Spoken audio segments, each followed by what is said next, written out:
I woke up already annoyed, and I hadn't even opened my eyes yet. You know that feeling when you just know your sleep wasn't enough? That was me. My brain was awake, but my body was still clocked out. I reached over to grab my phone, expecting it to be like 6 a.m. or something manageable. Nope. It was 8:12. I was supposed to be out the door at 8:4. A solid 10 seconds. I just stared at the screen like it was lying to me, like maybe my phone had betrayed me and glitched. But no, my alarm was sitting there on snoozed, which made no sense because I didn't remember snoozing anything. I must have done it in my sleep, like some kind of self-sabotaging ninja. I shot out of bed, stubbed my toe on the dresser, because of course, and hobbled to the bathroom with the dramatic limp of someone who refuses to accept they might actually be clumsy. I glanced at myself in the mirror and instantly regretted it. My hair looked like it had rejected the concept of gravity. My face had the imprint of my pillowcase like some weird tattoo. And I could already tell today was going to be one of those days where you spend the first hour just negotiating with yourself not to give up. I brushed my teeth at lightning speed, washed my face, and tried to fix my hair with that desperate, please just cooperate today energy. Didn't. It absolutely didn't. So I tied it back in the one style that always works when nothing else does. The barely acceptable but good enough because I'm late look. Then came the outfit crisis. Normally, I at least pretend to plan my clothes, but today I just stared into my closet like it was supposed to offer me emotional support. Nothing looked comfortable. Nothing matched. Nothing sparked joy. I eventually threw on something that made me look like I was going for functional, not fashionable, but at that point, time was moving faster than my standards. Right as I was about to leave, I realized my keys weren't in the bowl by the door. I checked the table, the pockets of the jacket I didn't wear, under some mail, in the kitchen, in another jacket, on the couch. I was spiraling. I was 2 minutes away from Googling how to break into your own apartment when I saw them in the door. Still in the lock from last night. I froze. Imagine realizing you slept 8 hours with your door basically unlocked. I stood there like, wow, so this is the level of responsibility we're operating at today. Finally, I grabbed my bag, locked the door properly this time, and hustled outside. I made it to the bus stop right on time, just to watch the bus pull away as I walked up. No hesitation, no remorse, not even a pause. The driver didn't make eye contact or pretend to not see me. They just left. Honestly, respect. At least someone was on schedule today, so I sat down on the bench, half frustrated, half resigned, scrolling through my phone to distract myself. My feed was full of people living their best lives. Smoothie bowls, gym selfies, fresh morning routines, and there I was, barely holding myself together after losing a battle with my own alarm clock. But I checked the bus app. 8 more minutes. 8 minutes to sit with my thoughts, which was dangerous because my brain loves to bring up the most irrelevant things when it's quiet. Like that time I said "you too" to a waiter who told me to enjoy my food, or the time I waved at someone who wasn't waving at me. My brain just dumped all those memories on me at once. Like, while we're suffering, here's more. By the time the second bus finally came, I was already tired and it wasn't even 9 a.m. The morning had been chaotic in that subtle, annoying way. Not dramatic enough to complain about, but annoying enough to make you question what energy the universe was on. I climbed onto the bus, tapped my card, and sat down with the silent hope that the rest of the day would stop acting like a prank. By the time I made it to work, I was already in that weird mental state where you're physically present but emotionally buffering. I walked in trying to look normal, even though I felt like a glitching NPC. The moment I sat down, my computer greeted me with the longest startup time in human history. I swear I watched the loading circle spin long enough to question my life choices. When it finally booted up, I opened my email and instantly regretted it. So many bolded messages. So many per my last email threats. So many notifications I definitely should have dealt with last week but pretended didn't exist. I took a deep breath and told myself I'd start with the easiest task. But somehow I ended up clicking on the hardest one. No idea how. My brain loves self-sabotage. Apparently. Around noon, my stomach started growling loud enough to expose me. Not even a subtle rumble. It was angry. The problem? I had forgotten to pack lunch. So now I had 2 choices. Pretend I wasn't hungry and slowly starve, or pay way too much money for mediocre food. I chose mediocrity because survival. The place across the street had a long line, and naturally, I got stuck behind the person who wanted to customize every possible ingredient of their sandwich like they were assembling a spaceship. By the time I got my food, I was already regretting the amount of money I spent on something that tasted aggressively average. But I still ate it because hunger beats pride. Back at my desk, I tried to focus, but everything around me was distracting.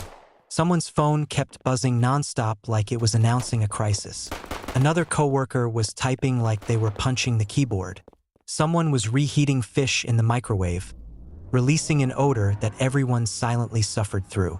One guy was coughing every 30 seconds but refusing to go home because he was fine. Sure, fine, definitely. Then there was the small talk ambush.my coworker Mike stopped by my desk and started telling me about his afternoon plans, his weekend, his dog, and a dream he'd had last night. I was nodding and smiling, but internally I was like, please, I'm literally one brain cell away from malfunctioning. I tried to subtly turn back to my screen, but he didn't catch the hint. At one point, I wasn't even sure what he was talking about anymore. I just threw in random reactions like, oh wow, that's crazy, and really? Hoping they would match whatever he was saying. Finally, he wandered off, completely unaware of the mental Olympics I had just endured by mid-afternoon. My energy dipped to that level where you just stare at your screen but don't actually process anything you're reading. I kept rereading the same sentence in an email like it was written in ancient hieroglyphics. My brain was done, fully clocked out, but the clock still said 3:47 p.m., which felt illegal.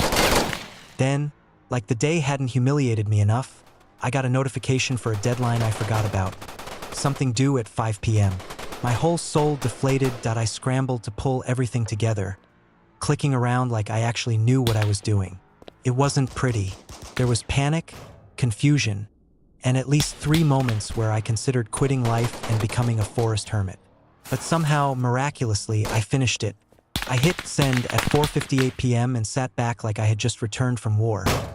When work finally ended, I gathered my stuff slowly, mentally exhausted, emotionally drained, physically limp. I walked out feeling like I'd survived a day that wasn't even bad, just unnecessarily complicated. Like everything was functioning at 80% and refusing to improve. On the way home, I thought about all the things I should do later, laundry, cleaning, organizing, but realistically, I knew I probably wouldn't. I barely had the energy to think, let alone be productive. As I stepped onto the bus, I told myself that maybe the evening would redeem the day. Maybe I'd get home and unwind. Maybe things would calm down, and I didn't know if I was being optimistic or delusional. When I finally got home, I dropped my bag right by the door like it had personally offended me all day. I didn't even bother turning on all the lights, just the lamp in the corner, enough to see but dim enough to match my energy. I kicked off my shoes, sat on the couch, and just existed. No scrolling, no thinking, no nothing. Just that blank, decompression stare we all do when the day has absolutely drained every ounce of mental strength we had. After a few minutes, I peeled myself off the couch and shuffled to the kitchen. I opened the fridge hoping something appetizing would magically appear, but it was just the same depressing mix of ingredients I didn't feel like turning into an actual meal.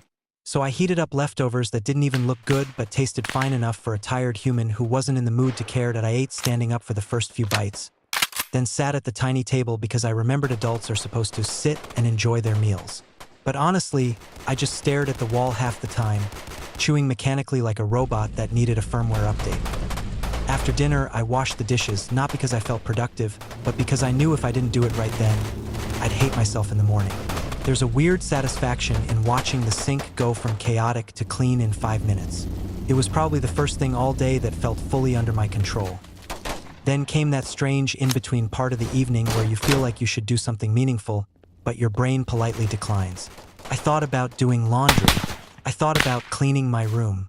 I thought about answering messages I'd been ignoring all day. Instead, I stretched out on the couch and scrolled through my phone in that lazy, unfocused way where you're not even taking anything in. My friend texted me something funny. Some random meme that barely made sense, and I laughed harder than it deserved. Felt nice, like a tiny reminder that the world isn't always as heavy as it feels at 3 p.m. on a bad day. Eventually, I decided to take a shower. Not the quick, functional kind, but the slow, wash the whole day off kind.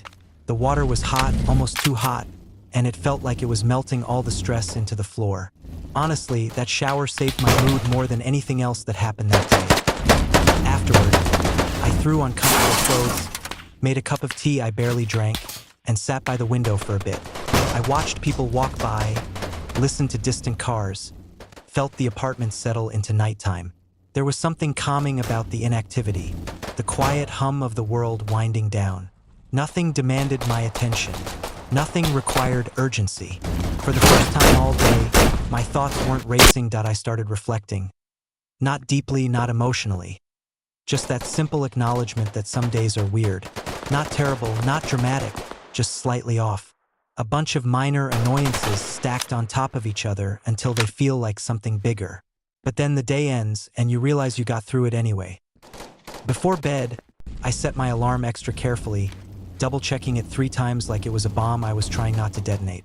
I climbed into bed, sank into the blankets, and let out a long breath I didn't even realize I'd been holding. The day wasn't perfect. It wasn't productive. It wasn't even interesting, but it ended. And sometimes, that's enough that I close my eyes with that tiny feeling of relief. The one that says, "You made it. Try again tomorrow."